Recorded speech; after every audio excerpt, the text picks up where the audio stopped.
All right. Okay, so once again, a very, very warm welcome to this session, the first session of paper 10B of ISTD PG Diploma in Training and Development, 88 batch, Innovation and Change Management. You may be wondering why do we call it paper 10B, because someone else is taking the modules 1, 2, and 3. So I'll be taking the modules 4, 5, 6, and 7. That's why we call it paper 10B. So no secret to it. Yeah.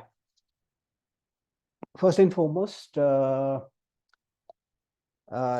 me establish my credentials as to why should you spend 5 days with me, 5 sessions rather of 90 minutes each, whether it's worth it or not. So let me just give you my credentials. I work as the head of HR, admin, and IT for a power company called NGSL. It's a joint venture of NTPC Limited and GE India Limited, and I work out of Noida. And prior to that, I was the global group HR head for all the Boy and Genesis group of companies. They are basically tire manufacturers. They manufacture premium tires and sell it all across the world, barring India, of course. I was based out of Dubai for about 4 years. I looked after UAE, Middle East and North Africa, Europe, South Africa, and China. Those are the places where our employees were. And prior to that, in India, I was with Lanco Infratech. It's an infrastructure company into power, into airports, roads. I was also with a Belgian multinational called Eternit Everest. They were into into building materials. I was with Korean multinational Daewoo Motors, the guys who brought in the first billion-dollar investment into India in early 90s. And I started my career with NTPC Limited as management training. So apart from my corporate hat that I wear, I also am passionately interested in academia, in teaching and training and development. So I'm associated with a few academic institutions. I'm a visiting faculty for Indian Institute of Management, Raipur. I also with the Tata Institute of Social Sciences, NTPC School of Business, which is joint venture of NTPC, and IIM Ahmedabad. I'm a guest faculty for JP Business School in Noida and Galgotias University in Greater Noida. I hold a MBA from FMS, Faculty of Management Studies, Delhi University, and I also hold a master's degree from JNU. So this is something which I sometimes do if I have time. So we already know each other, right? So instead of it being a one-way traffic, I encourage my participants to be active from wherever they are. So let's do this, although we know each other by now, but let's do this activity. You have to take out your mobile phones and on your browser, just type whatever you see in blue above, paulev.com/Ajaya Sahoo 553, right? paulev.com/Ajaya Sahoo 553. And you will be taken to a screen like this, right? And you need to enter your response and submit. And what it'll do is it'll take us to a screen where your responses will be flashed on everybody's screen like this. This is an earlier one. So let's see whether we are able to catch your name and the place you have joined this session from, just to keep your blood circulating. All right. Go to your browser, type in paulf.com/AjaySahoo553, write your name and the place you are joining from, and submit. It'll appear here, hopefully.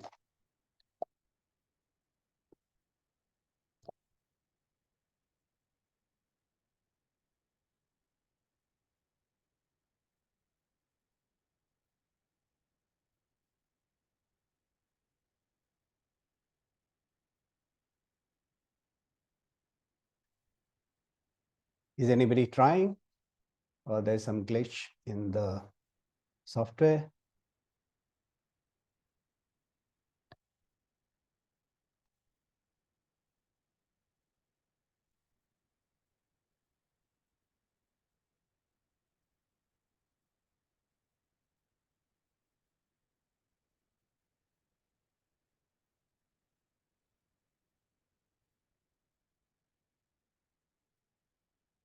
Can somebody answer?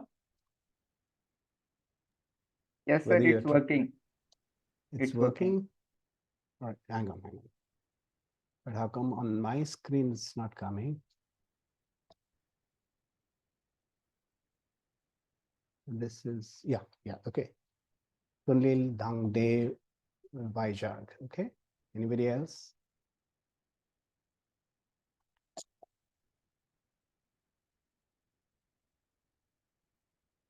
Okay.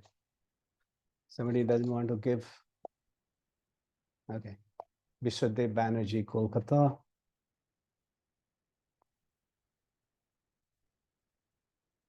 All right. Anybody else would like to try out? Okay. The reason why I put it here is that whenever you are doing a training program yourself, right, and it is on online mode, you can engage your participants this way, right? And it's be something new for them, and it'll be fun, and you can spend a few minutes doing this. All right, so let's move on.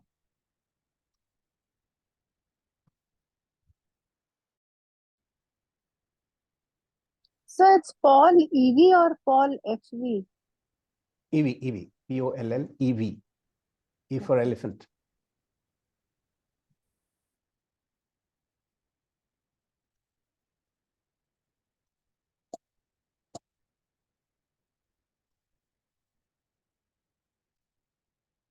All right. So let's move on.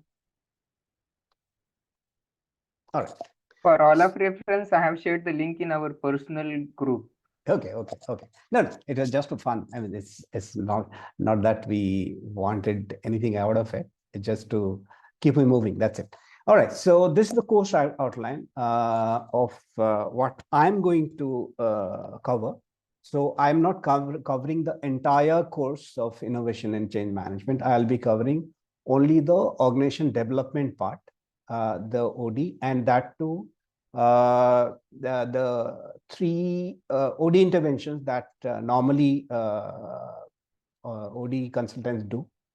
The individual interventions, team interventions, and organizational interventions. And we would be covering all these three in the next 5 sessions. And we would also have a revision class at the end. So that's what we are going to do. This is the course outline, and this is the class schedule. That is, today is the first session. The session which was scheduled for 5th of May has been shifted to 12th of May because I believe ISTD have their convocation on 5th of May. So we will be having 2 sessions on 12th of May. That one will be at 12 o'clock. The other will be at 4 o'clock. And on 19th, we will have 1 session, and 26th will be the last session for this module, 10B. So when I I started preparing for this particular paper, I had certain expectations from myself as to what exactly I want to do. But I had no benefit of knowing what your expectations are. So for today, you'll have to make do with what my expectations have been.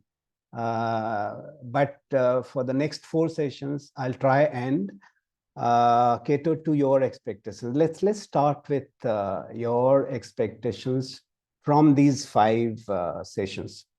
Just give me your name and what your expectations are.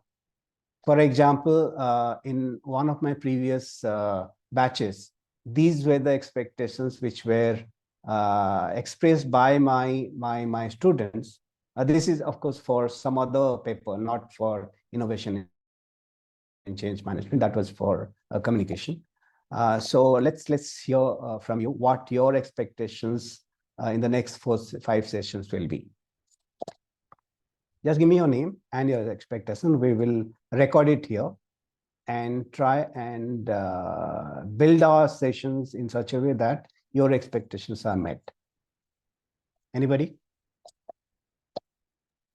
So I would like to go first. Yeah. Please give me your name and your expectation. My name is Chandru Advani. Yeah. And my expectation from this course outline is to better handle the changes and the innovations and to keep up with the trends. Thanks.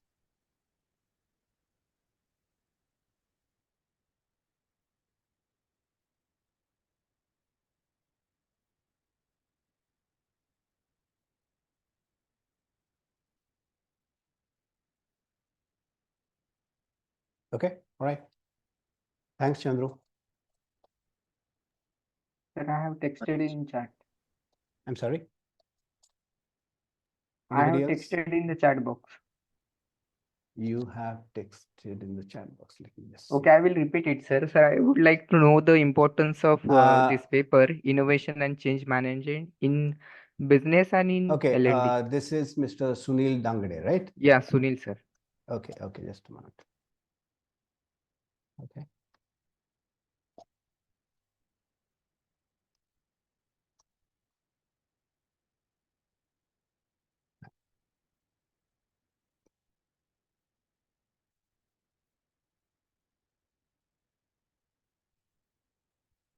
Yeah.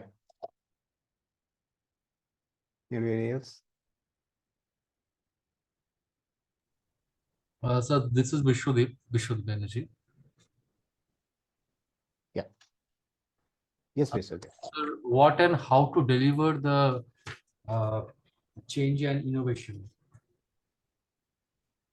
Can you be a little clearer on this? How to deliver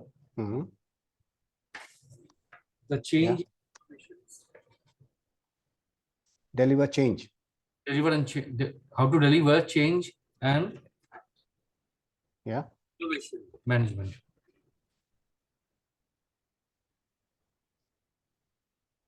Okay. As a trainer. Yes. Okay. Okay. All right. Thank you, sir. All right. Okay. Anybody else?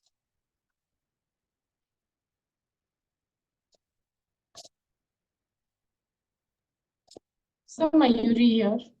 Mayuri, yeah.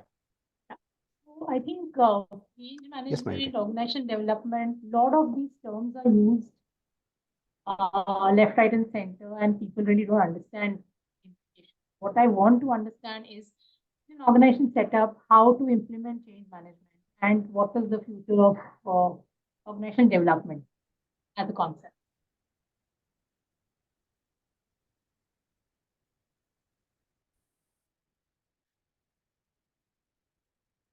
Okay.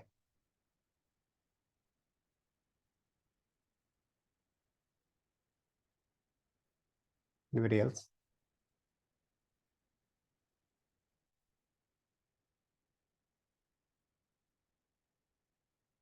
Okay, so I have saved it. So we'll come back to it a little later in other sessions and see to what extent we have been able to meet your expectations. All right. Okay. Also a few ground rules which you'd like to set for yourself.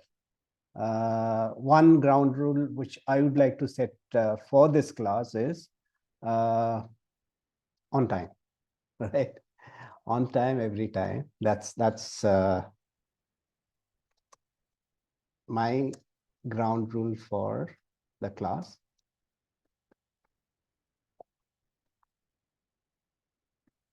Anything which you would like to set for yourself so that we are much more efficient in learning, in managing the time, and also getting the most out of these 5 sessions. So like Any- no multitasking and attending the session from laptop. Okay. Okay. All right. No multitasking. Very good. Yeah. Okay. Anything else? Attend session from laptop. I'm sorry, come again. Attending the session through laptop. Laptop rather than Yeah. Mobile. from the mobile. Okay, good.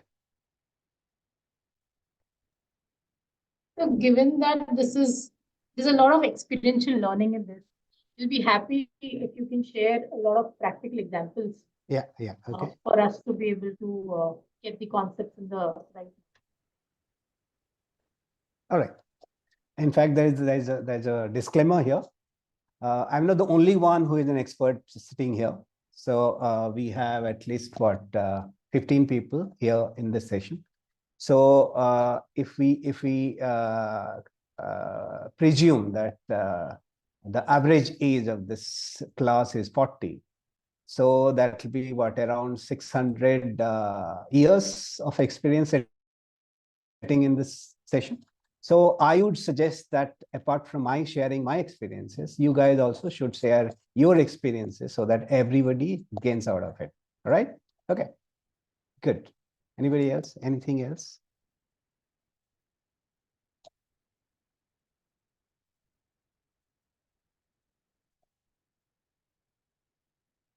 All right, moving on. So, okay, we have a choice. I'll give you a choice. Either you want death by PowerPoint, all right? Death by PowerPoint is you just watch the PowerPoint presentation, which I would be making, and my experience that I would be sharing, and keep quiet, absolutely quiet at the other end, okay? Or you can participate. You can interact, you can participate, you can share your experiences, you can seek clarifications, right? So the choice is yours. You would like to choose life, or you'd like to choose death by PowerPoint. So my request to each one of you is, please unmute yourself unless there is a lot of noise, background noise where you are sitting. And so that you don't have to mute and unmute yourself every time you want to speak your mind. So do that. And those who have a good network, you can also come on video if you want to. All right. All right. So how do we go about these 5 sessions? So I would be introducing the topic and give a course overview at the beginning. Then we would be taking up the 3 modules one by one, understanding individual OD interventions, understanding team OD interventions. And after the first 2 modules, we would have a mid-course quiz, and to be followed by the last module, which is organizational interventions, OD interventions, and future of OD. And we would at the end we would have a And of course, quiz, and finally the course roundup and revision of all the 3 modules I would be covering.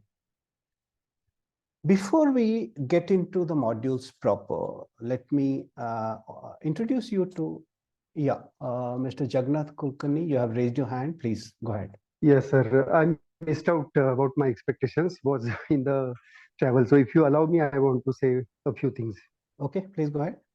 Yeah, I'm interested in knowing as to how we can bring the change through training and development, which portfolio we are handling. Number one, how to convince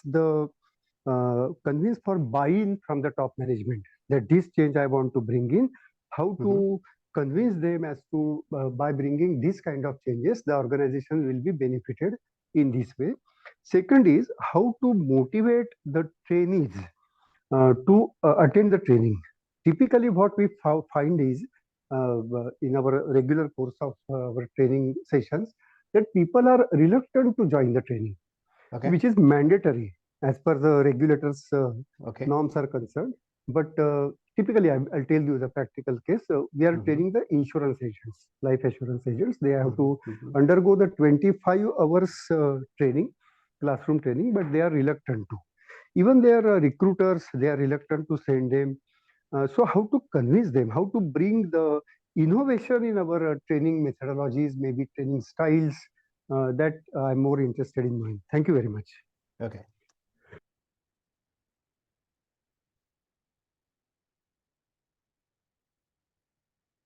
Sure. Okay.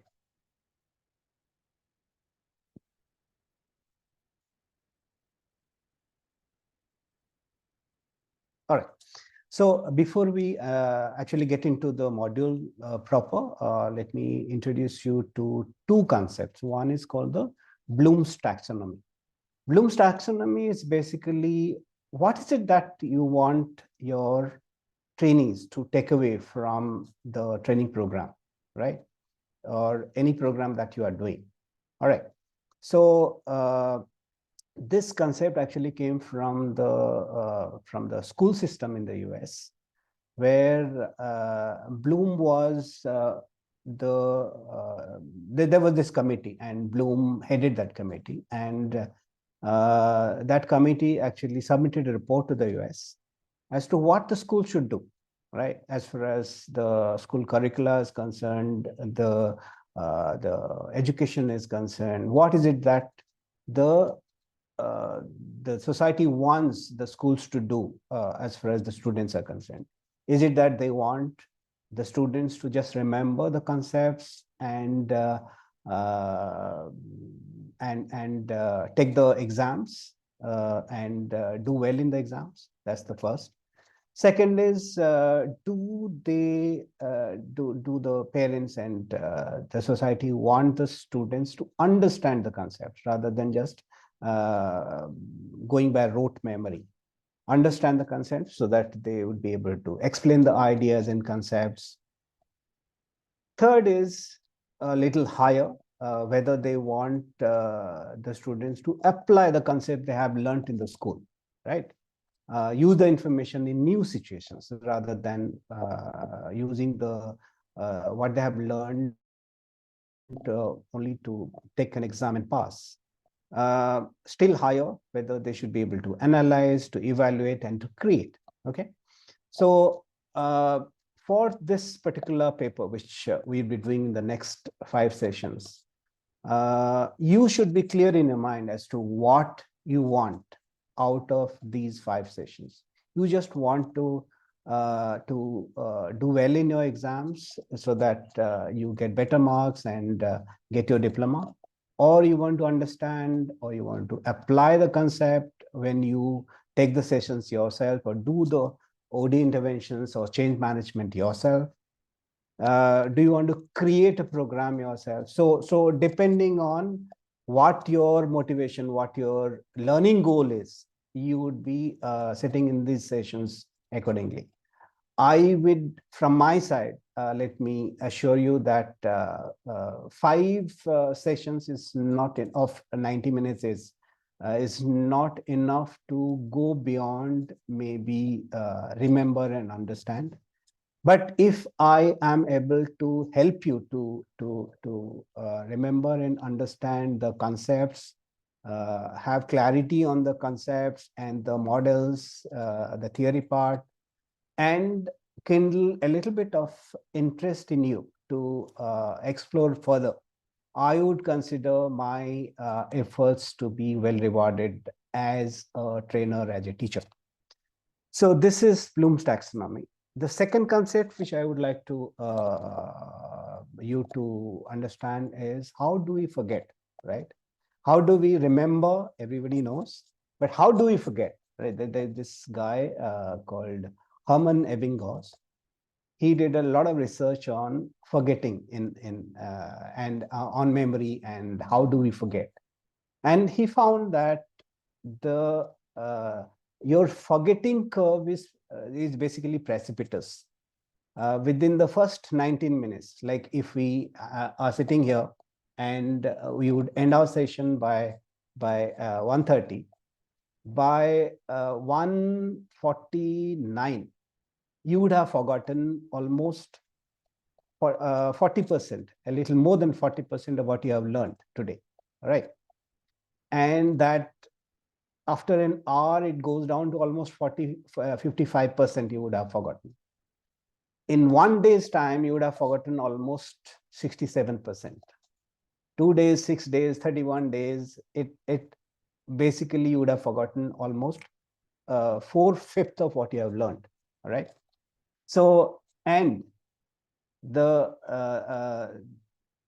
downside is that if you have if you're learning something and in between there is you're learning something else, right? Like immediately after this session, if you have say 10A, right, or any other paper, then the forgetting is much faster, right, than if you are doing something else. All right. So now, how do we arrest this forgetting? I mean, Ebbinghaus also gave, he did not give just the problem, he also gave an answer to it.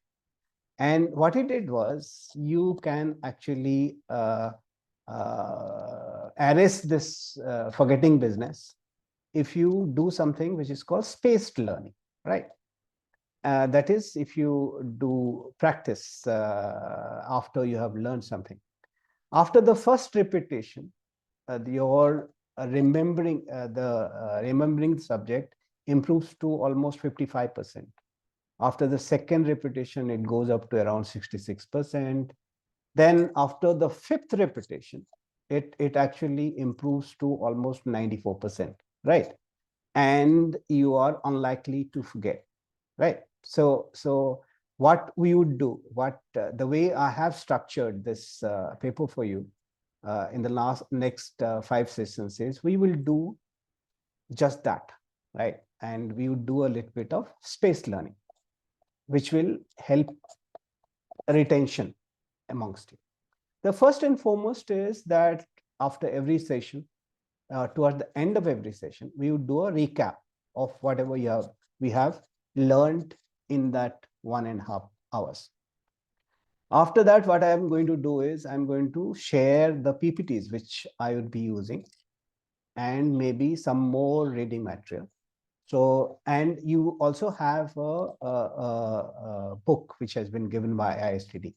So my strong suggestion would be that you go through the PPT, you go through the reading material which ISTD has given you, and if you are interested, it's not necessary, but if you are interested, you may go through some of the reading material which I would be sharing in your WhatsApp group. That's the second. Third repetition, what we would be doing is, before every second module, every other module, I would again be recapping what has gone on before in the previous modules. That's the third repetition which we would be doing. Fourth repetition will be, we will be doing a mid-course quiz. After 2 modules, we will be doing a quiz. So that will force you to read whatever has happened before. Fifth would be, there will be a end course quiz, So that will cover the entire course. And of course, the sixth will be the course roundup and the revision. So hopefully, I won't guarantee that you would remember 93% of what you have learned in the 5 sessions, but I can assure you that if you are sincere, you would be able to retain at least 70 to 75% what we would be discussing in these 5 sessions.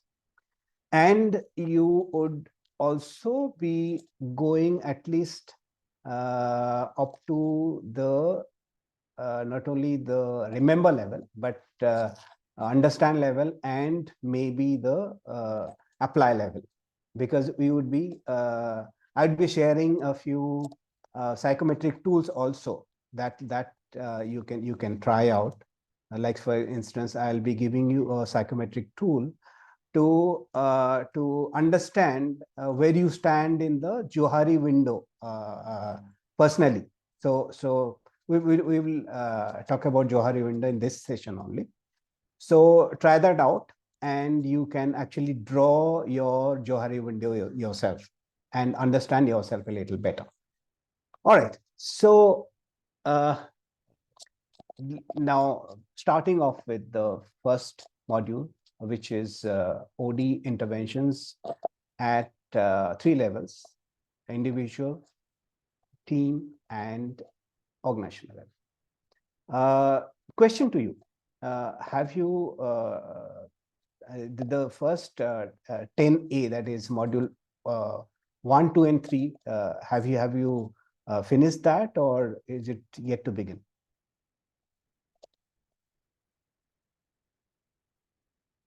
Yeah.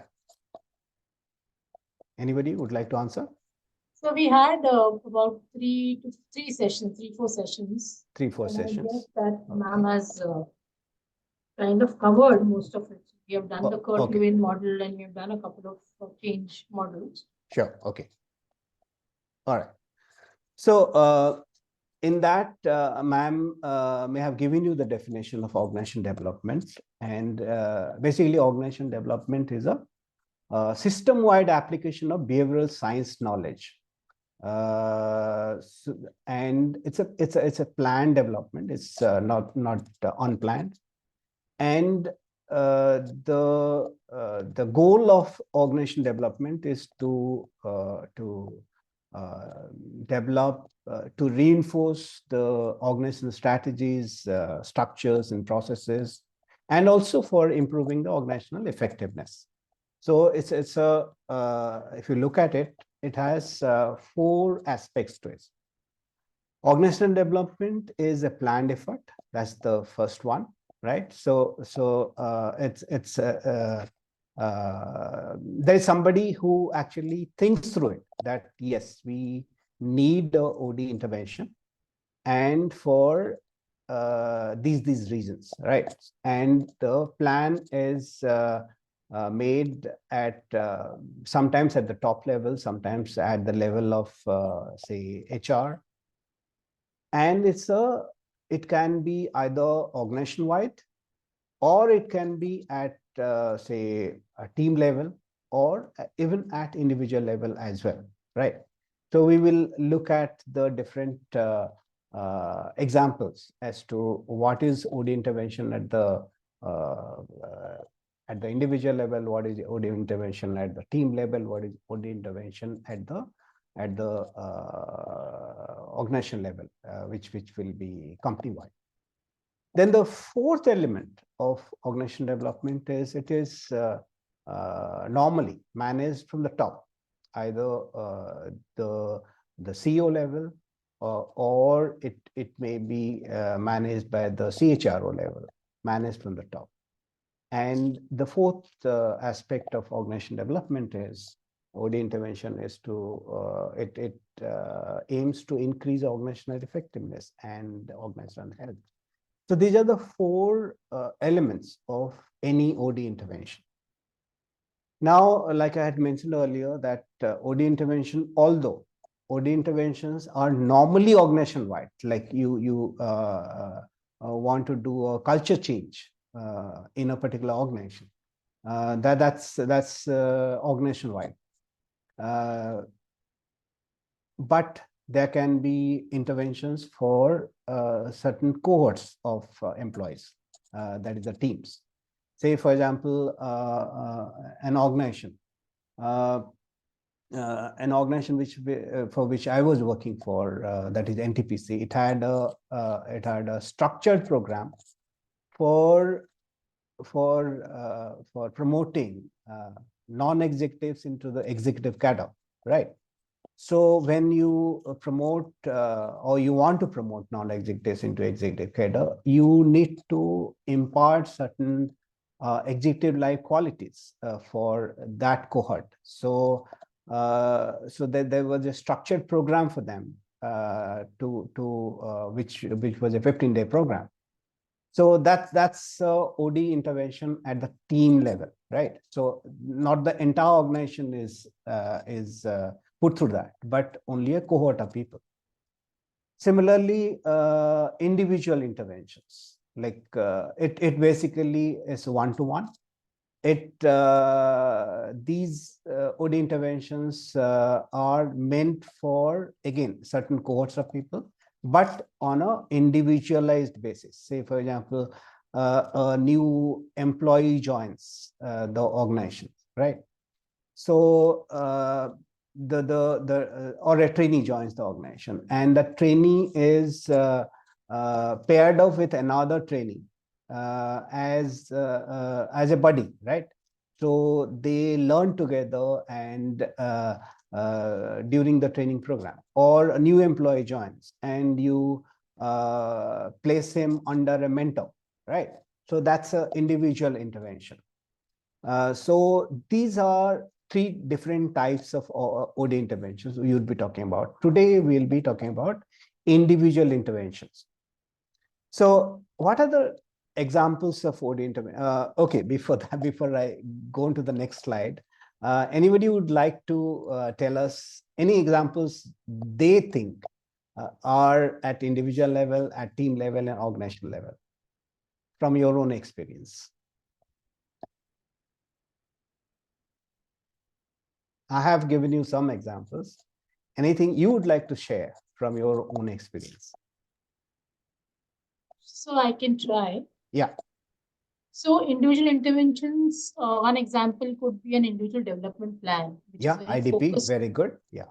Yes. focused on an individual and his growth. Yeah. Team intervention would be, let's say, an operations team wants to move from an X level of operation accuracy to the next level, and there is an intervention done so that the entire team works in the same direction. Maybe you want to improve the quality of a particular product, right? Or a process, right? Yeah. So that particular operation team would be given that intervention. Yes. Correct. An organizational intervention, as you said, could be maybe there's a mission change and needs to be cascaded to the entire organization or the culture of the organization. Fabulous. This could be some intervention. Yes, yes. In fact, there was a time when I think it was SAIL who were actually suffering a lot of losses, right? And a new CMD, Chairman and Managing Director, came, and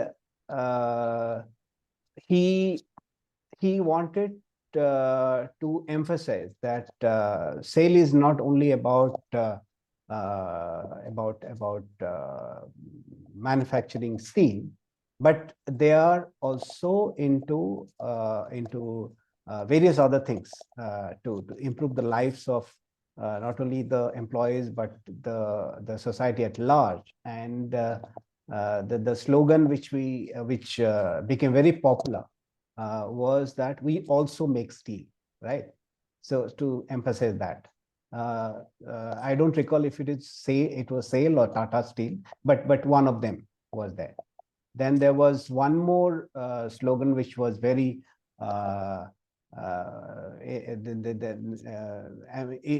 it actually touched the psyche of the country as a whole, which went to something like there's a little bit of SAIL in every life or something like that, right? It went like that. Yeah, cool. And anybody else would like to share? Yeah, hi sir, I can probably take a shot at it. Yes. Yes. I think it's very similar to what it just was mentioned by Mayuri. The Yeah. only difference is it is more top-down in our case. Yeah. It is organizational intervention, team intervention, finally percolating down to the individual intervention. Yeah. We are running a program called a Boost Up, which is essentially nothing but improving the bottom line Yeah. through very strategic organizational level decisions in terms of, exploring an unattended market share so far as a territory potential, Yeah. or then coming down to, the pricing part of the equipment that we are selling, all of them. Then Yeah. it comes to team intervention. There are multiple teams, which is like the supply chain team, the manufacturing team, the operation excellence team. Everybody takes their pie of the organizational intervention, which rolls up into the organizational objectives or interventions. Then it gets trickled down to the individual teams at various regional levels, and finally to the last level of engineer who is executing certain design parameters, which essentially has a linkage to the overall organizational intervention. So this is how we work. Great, great.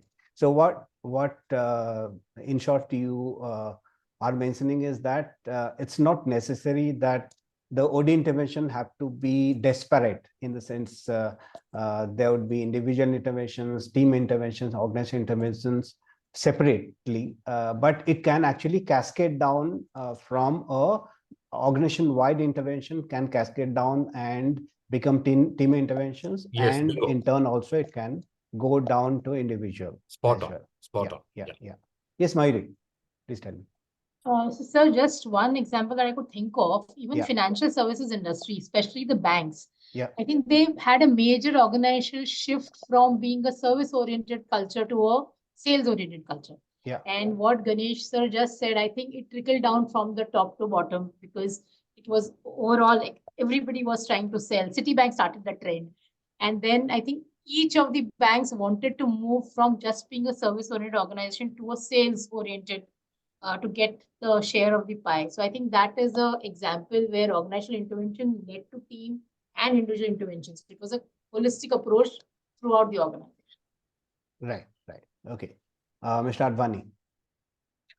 Yes, sir. I would just like to contribute my part on this. Is just recently we had a change in the brand slogan. Yeah. Uh, that is similar to the interventions that they brought about, is the from the organizational part to the team development part, and then to the individual development part. So it kind of cascaded down, and what basically was being talked about was the how to build the brand value, and how is it relevant, and how it's going to bring about the cultural change in the organization. Yeah. So particularly from that perspective point of view, I think this OD intervention is very important at all different levels, talking about the organizational level, team level, and then the individual level, because the team is the one that is the front line.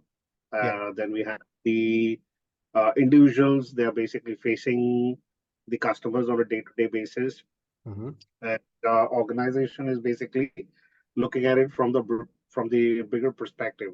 So it's like a bigger, broader picture. Yeah. So this is just one example, because we just introduced a new culture. The new change that we brought in. Great. Thank you, Mr. Advani. Thank you everyone for pitching in. All right, so these are some of the examples of OD interventions at individual, at team, and organizational level.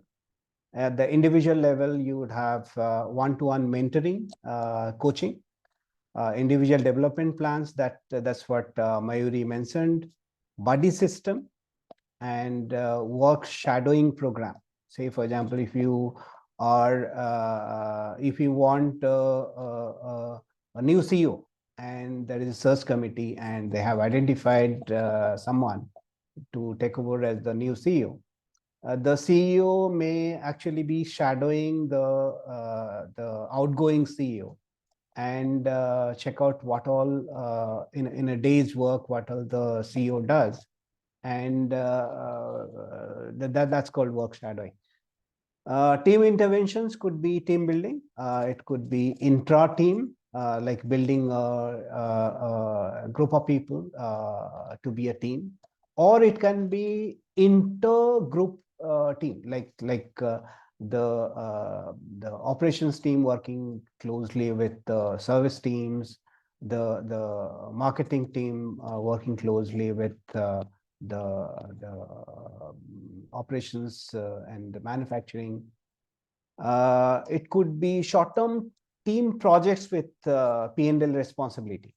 Say, for example, like when I was with NTPC, we had hired IIM Kolkata, from where Dr. Ranjan had come to facilitate this.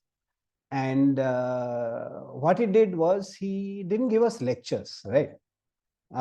Regarding leadership and how to be a leader. What he did was he picked the best performers in different areas, including service functions, and he asked these teams. They were cross-functional teams, and these cross-functional teams were given short-term projects ranging from say 2 to 6 months, and they were given resources, and they were given a P&L responsibility that at the end of the 6 months, you need to earn, not only offset the resources which have been provided to you, but you have to earn some profit as well, right? So that way you learn leadership by doing things, right? And when I was with Lanco Infratech, we had a similar short-term projects, special projects, where even non-engineers were given projects like, say, building a 5-kilometer road in a particular point of time, period of time, and you have to show profitability, right? And Mr. Advani, I'll come back to you.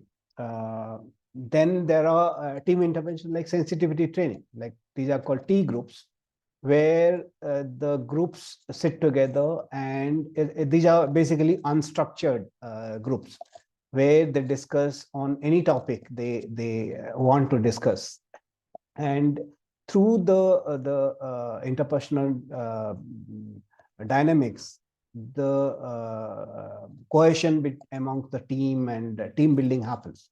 They are called T groups or sensitivity training groups. Then organizational interventions could be, I mean, it would be, of course, organization-wide, like culture change. There was one OD intervention which I had done way back in 2019, where I was engaged by a company. They were into express service. Express service basically is you, those who are into logistics, they would know that express service is you give a particular timeline within which you will deliver, right? Like say for example, Blue Dart is into express service. Like you give them a packet and they promise to deliver it anywhere in India within 48 hours or 2 to 3 days. So they give that. Whereas a company like say Agarwal Packers and Movers, they will not give you that date. They will say that we will deliver, right? And they are not time bound. So there was this company who moved to the express delivery business, and they were into earlier into trucking business. So it was actually a upsuit from that trucking business, and the people were also drawn from that trucking business, and they were used to not giving any timeline, any deadline for delivery, right? So there was this CEO who was the younger son of the owner of that trucking business, and he wanted to bring about a culture change in the new company or the new business, the express business. He wanted the company to imbibe a culture of a sense of urgency. So my brief was to bring about a sense of urgency or urgency culture into the new organization. So we did a dipstick survey, we did a diagnostic survey, we did it was almost a 9-month project which we did for them. So this is how a OD intervention works. Of course, 9 months is too short a period, but we started it. It would have gone on for at least 3-4 years for the culture change to take effect. Similarly, digital transformation of an organization could also be termed as a OD intervention at company-wide level. All right, Mr. Jagannath Kulkarni. Yeah, please go ahead. You want to say something? Yes, sir. You mentioned about what new changes or new interventions are required. No? So that's what I was mentioning. Okay. With the technical, technological advancement and maybe the growing regulatory compliance, we want our staff, our employees to be multitask. They should be able to perform absolutely any activity that comes to the organization, whether it's a customer related or maybe intermediary related or regulator related, whatever. We want them to be, though not masters, but also not jacks, but must be well conversant with total activities of that. For that, we undertake the OD interventions every year. Whatever new changes are happening in the business, in the industry, as well as in the total demography that we are intervening in. Thank you very much. Sure. Thank you, Mr. Jagan.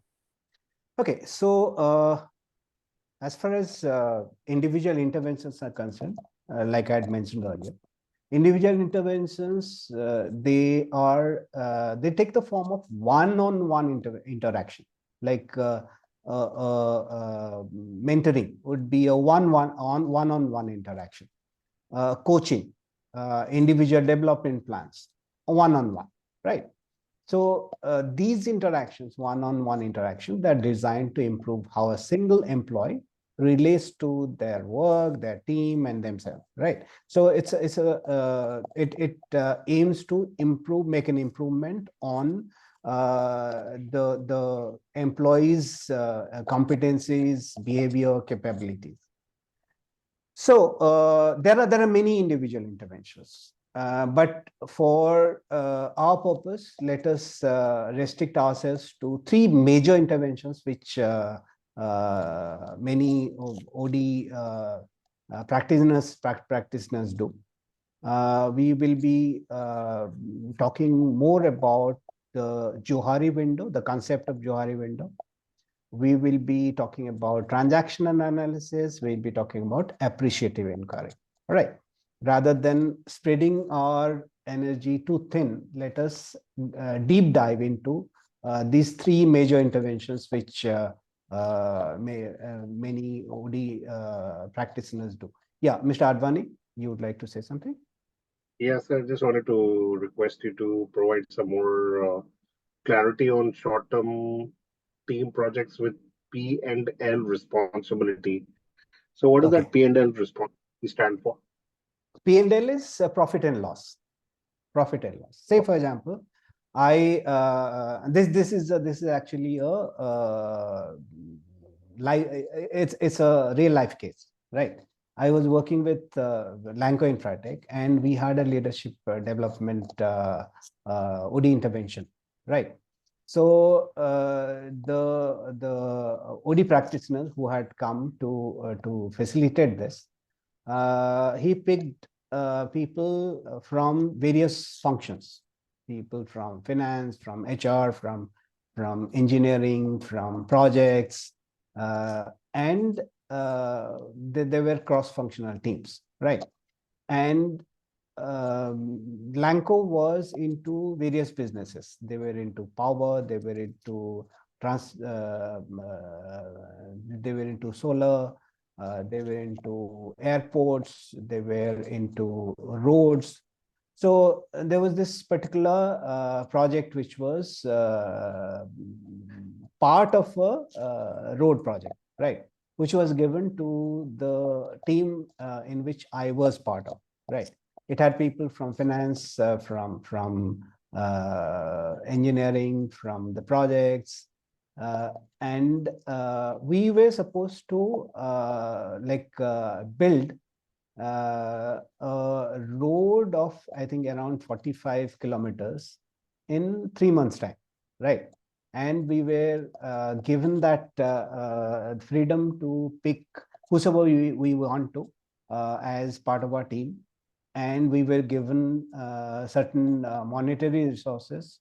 We were given the right of way for building that road and a timeline, right? So our brief was that we have to see to it that there is no time overrun and there is no cost overrun, and there should be a margin of 5 to 7%, right?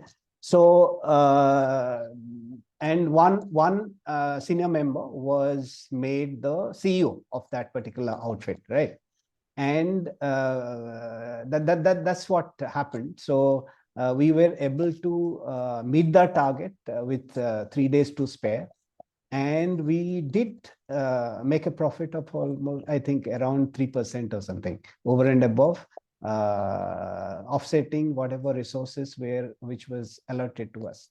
So these are called special projects, where leadership is learned through action, basically. So you have to the guy who put on that CEO hat was just a vice president, right? So he would otherwise take another 7 to 8 years to maybe rise to that position. But here he was in a short span. He put on that hat and he was able to deliver, right? And this is how leadership is built. So these are called special projects with P&L responsibility for leadership development. Does that answer your question, Mr. Advani? Yes, it does. Yes, it does, sir. Thank you so much. All right. Okay. Okay. So what is Johari window? Anybody has any idea? Have you heard this term before? Yes. Yeah. Can I try? Yeah, please. So I think Johari window is a psychological self-analysis tool. Yeah. Based on the behavior of yourself with others, the feedback that you get from others.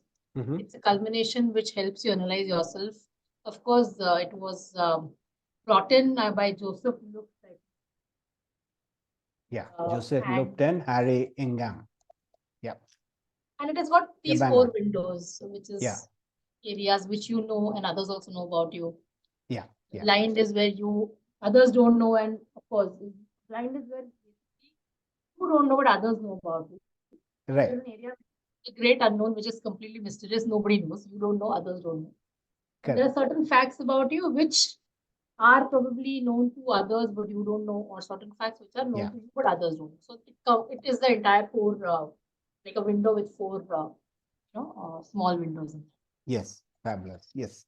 Mr. Kulkarni, you want to say something?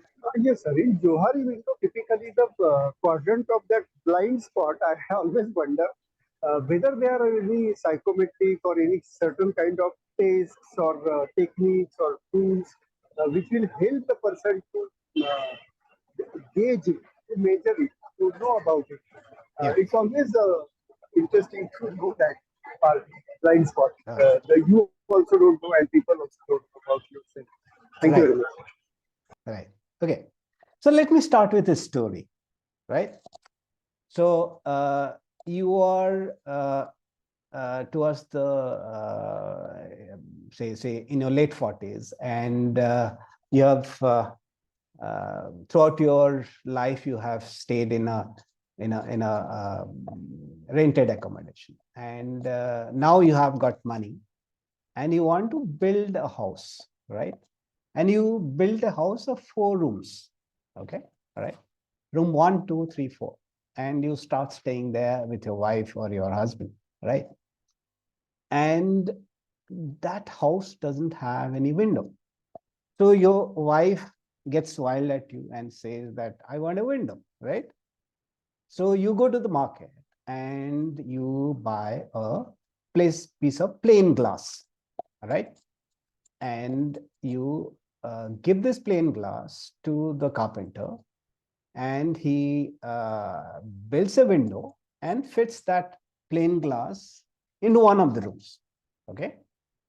And you start staying in that room, you and your wife, your husband, right? You start staying there, right? So what would happen? Like, you are inside that room and you are able to see what's happening outside, right? Through that plain glass, right? And the passers-by can also peep in and see what's happening inside. All right. Okay. After a few days, your wife gets annoyed that people are able to see through our house, right? Do something about it. So you scratch your head, go to the market and ask the shopkeeper, the hardware guy, do you have something where I can look outside, but nobody can peep in, right? So that I want some privacy. So this guy says, yes, I have a product like that. And he gives you a piece of glass, which is one-way glass, right? So if you fit it into the window, you will be able to see what's happening outside. You can see the sunlight, everything, but other people cannot peep in, cannot see what's happening in that room, right? And you get two pieces of that particular glass, and you give it to the carpenter, he fits it into one room, all right? Your wife is happy. And then the third room, this carpenter, what he did was he makes a mistake, and he fits this one-way glass inside out, right? And what you cannot see outside, but other people who are outside can see what's happening in the room, right? So this is how 3 rooms have been fitted with windows, right?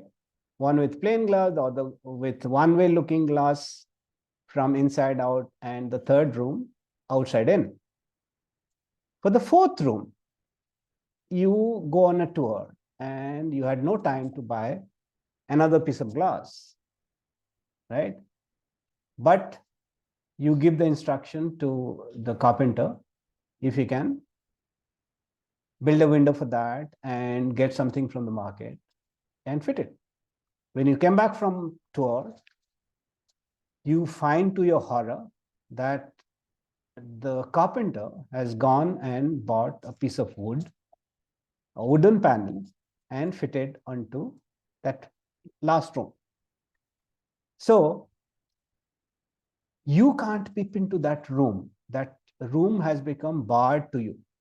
You do not know what's happening there or what's inside, nor anybody else, right? So it's like a bhoot bungalow, right? So your Johari window is something on that concept, right? The first room, if you recall, where it had plain glass, whatever is happening inside, everybody is able to see. Whatever is happening outside, everybody you can see. So it's whatever inside that room is known to self, known to yourself, and also it's known to others, right? So that is called the open self, or it's called the arena. Anything which happens on the arena is open and above board. Nothing is under the carpet, right? So information about you that both you as well as others know, right? Second room, where you can look outside and see what's happening, but other people cannot, right? Information about you that you know, but others don't know. That's called the hidden self, right? Third is where people know things about you, but you do not know that thing yourself. That is called the blind self, right? So something which is blind to you, but other people can see that. And the 4th room, where the carpenter had fitted a cardboard or a opaque wooden panel. Nothing is visible, right? You do not know what is inside. So it's an unknown self, right? You do not know what's there, nor anybody else knows what's there, right? Now, put on your thinking hat and tell us, what is it that in the first quadrant, in the open self, what is it that you know as well as others know about yourself? Yes? Think.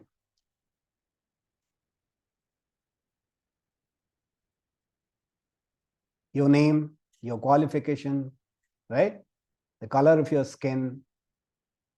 All these things are known to you as well as known to others, right? That's there and that's there for everyone to see. Okay? All right. Hidden self. Is there something which you know and others do not know?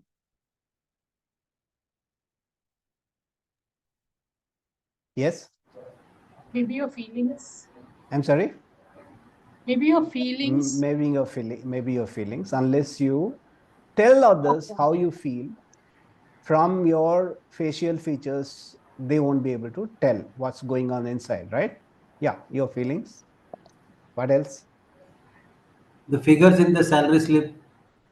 Because in the salary slip, only you know and your HR knows, right? Or the finance knows. Okay, figures in the salary slip. Anything else?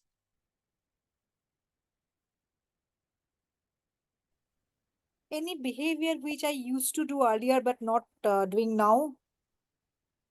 Okay, all right. Unless you mention it to somebody else, they won't know, right? Okay, Yes. good. Yeah, all right. And hobbies sometime. My Hobbies, private personal hobbies. correct. Okay, yeah, all right. Or any secrets that you might. Any secrets? Very good. Yeah, you got married and you have not told about your first love or your first fling to your spouse, right? There's no way he or she would know, right? Yeah, that's your hidden self. Okay. Blind self. What other people know about you, but you do not know about yourself. What could it be?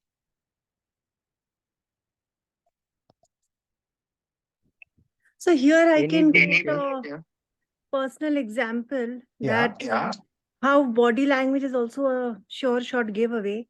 Yeah. Is my husband often says that, when you do not like something or do not like someone, but you're trying your best to show that no, you're liking it. Yeah. But the problem is your body language gives away, your body language reflect that you're not liking that person. So I was not aware of this, that my body. Correct. Yes. That's right. Yeah, Mr. Jagannath. Maybe in a jovial way, but the same example can continue for this also, that others know and you don't know. You mentioned about your first love, your spouse don't know. But maybe your spouse may be knowing that you are, and you don't know that spouse knows it. Thank you. Okay. All right. Yeah. Okay. All right.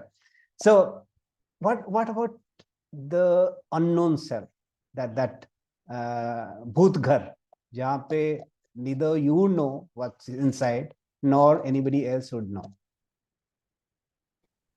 So I think that's for, the subconscious level, something residing at your subconscious level, which you're not aware of. And of course, others are not aware of because it's deep inside. Yeah. Okay. What else? Sir, how do you react in an uncertain situation, like which doesn't have any precedence, and it's and one of a kind of situation that comes in front of you, and how do you react to it? Right. Yeah, so Smith, I could appreciate if I could finish talking and then you could talk, we're not here sorry. I thought you've done. Sorry. My bad. Okay. All right. Yeah. Was it Mayuri who was speaking? No, sir, I think it was Tia. I'm sorry? I'm done. That's okay. Thank you. You're done? Okay. All right. Okay. So, one point here. So, in the unknown self, there could be these deep-rooted fears, which even I am not aware, as Tia said, subconscious mind. Yeah. Or it could be some dreams which were there, but I never worked on those. Yeah, And your I've forgotten potential, about those. your potential. So unless you work on those potential or you are aware that you could do it, an example could be, have you people seen the movie Dhoni? Yes, sir. Okay, those who have seen it. And of course, anybody who who is even an iota interest, keeps an iota interest in cricket to know about Dhoni. Was he a cricketer to start with, or what was he? Footballer. He was a footballer, right? He was a footballer. उसका दूर दूर तक मतलब he had no interest in cricket to start with, right? So he was actually a goalkeeper. Now, his cricketing prowess was not known to him, right? Not known to him, not known to his parents or to his friends or his physical education teacher. How did that come to the fore? How was it discovered that he could be a cricketer? And that to a world-class cricketer. Do you know that story? No. Okay. All right. The story goes something like this, that in his school, he was in the football team. He was a goalkeeper and they had a cricket team. And that cricket team had invited the cricket team of another school for a match. And it was a Sunday, and Dhoni was practicing his goalkeeping in the nearby field. And the wicket keeper of the school team did not turn up.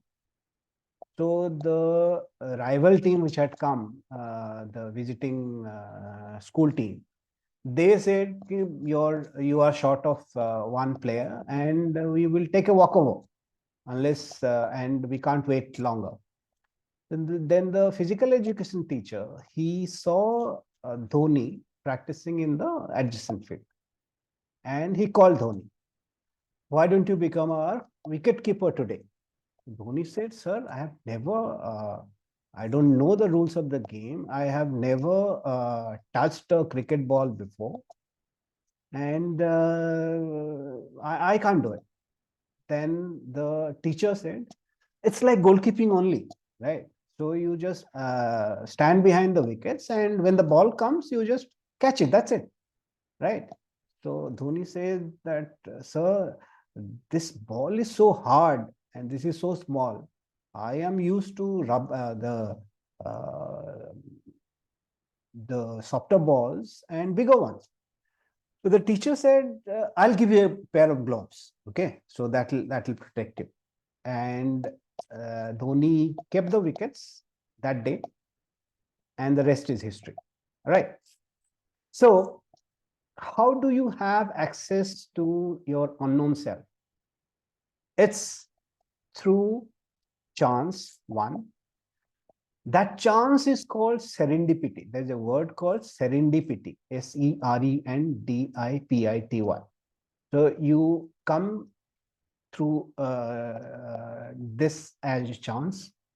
If the wicketkeeper had come that day, that boy had come that day, nobody would have known that Dhoni could be a world-class cricketer, right? For all you know, Dhoni would be a train ticket collector, right? So this is how you gain access to your unknown self. That's one. Second way of gaining access to the unknown self is through the help of others, and also trying out different things. How do you know that your son is a good violin player, right? You give him several instruments to play, and he plays all the instruments, gets interested in one, and practices and becomes a expert player, right? That's how it happens, right? Okay. Now, question to you is that in which quadrant, in which house, which room do you think you will be most comfortable operating? You as well as people who people around you would be more comfortable interacting with you in which quadrant? Would it be open self, blind self, hidden self?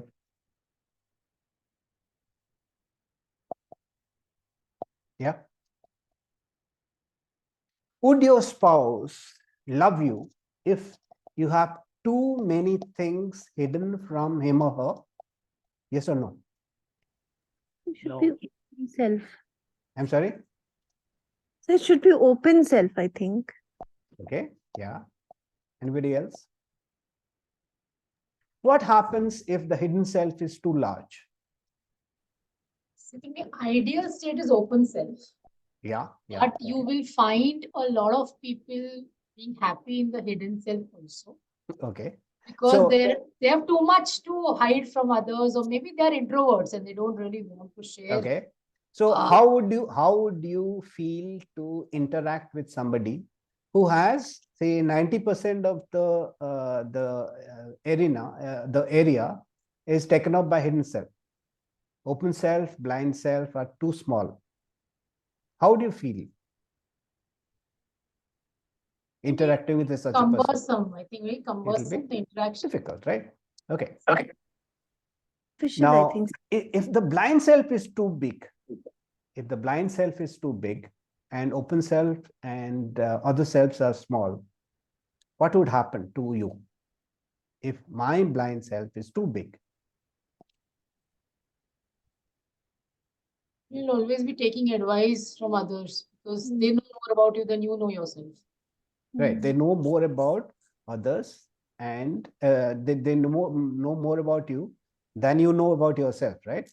So it's not a very ideal place to be in, right? So all of It you also means that you don't know your potential somewhere. Yeah. Okay. Now, a lot of chances here, sir, to get misguided and right. become very So impressionable. we agree that it's very easy to operate in the open self, right? So if I want to increase my open self, then other selves have to reduce to that extent, right? Suppose I want whatever there in the blind self to come to my open self. What do I have to do? What do I have to do? If I want whatever is there in my blind self to come to my open self, what do I have to do? I have to get feedbacks and ask. Very good. I have to get feedback. I have to ask, right? I have to ask, right? Okay. Now, if I want whatever is there in my hidden self to come to my open self, what do I have to do?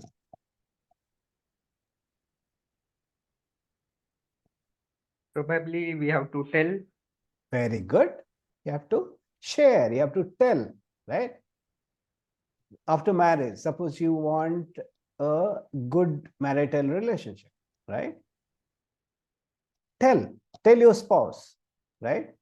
Maybe the first few days will be stormy, but later on, you don't have to keep things under the carpet, right? Do you know how to swim? How many people in this class know how to swim? I know, sir. Yes, sir. All right. Okay. Try swimming, right? Try swimming while keeping half a dozen balls underwater. Will it be easy to swim? No. No, right? You'll be busy keeping the balls underwater and maybe you'll drown, right? But if you let the balls come up and float freely, you are free to swim, right? So if you do not have many things in that hidden quadrant, you let them come to the surface, into the open quadrant. You are free, right? So you live a much better life than if things are hidden. All right. Now, if you want things which are there in the blind self to come to the open, then you have to seek. You have to get feedback. You want hidden things to come to the open self, you have to tell, right? Now, how to have access to the unknown? Whatever is there in the unknown, you want to come to the open. What do you have to do? Is there anything which you can do? Experiment. Yeah, experiment. Very good. Self-analysis. Self-analysis. Also get feedback from others, right? And serendipity, the chance factor, like what happened to Dhoni, right? Serendipity, chance. So you stumble upon what is there in the unknown self through chance as well, right? Okay.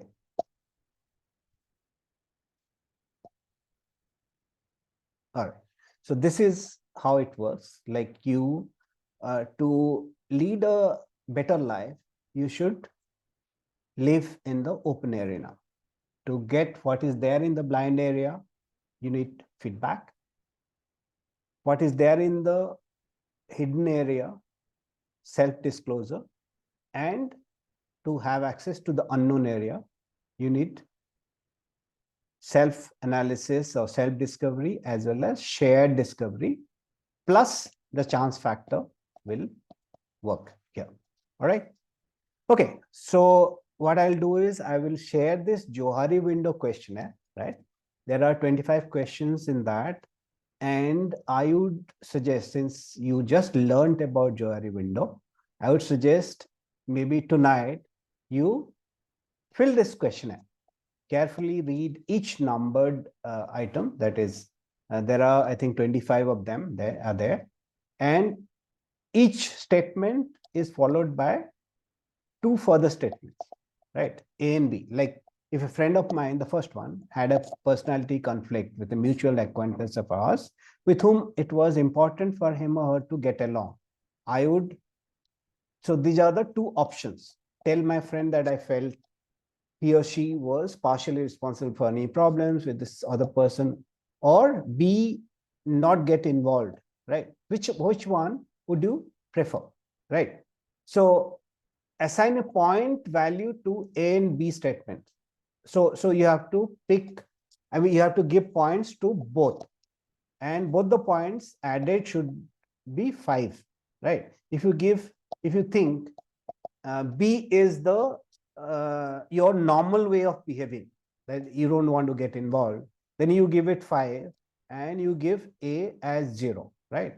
But if you think that in 60% of the time you would actually tell your friend because you like him and you like both of them and you would like to intervene, then suppose 60% of the time you would do that, then give it 3 and give B 2, right?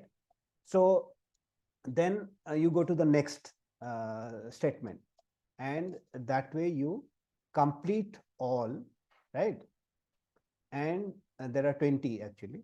So then you calculate the score and fill this in, all right? And you will be able to draw your own Johari window. Okay, so that will be revealing actually as to who you are. Try it out. It's pretty accurate. I have tried it myself and it has helped me. All right. Okay, so this I'll be sharing with you. So if it's a PDF, probably you can put it here itself in the chat box. And I'll do that. I'll do that. Okay. So good. So today we will stop here, and our next class is on, I think, 12th, right? So we'll be taking up the other 2 individual interventions, that is appreciative inquiry and transactional analysis.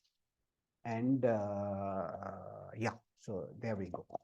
All right. So before we go, of course, we have answered the questions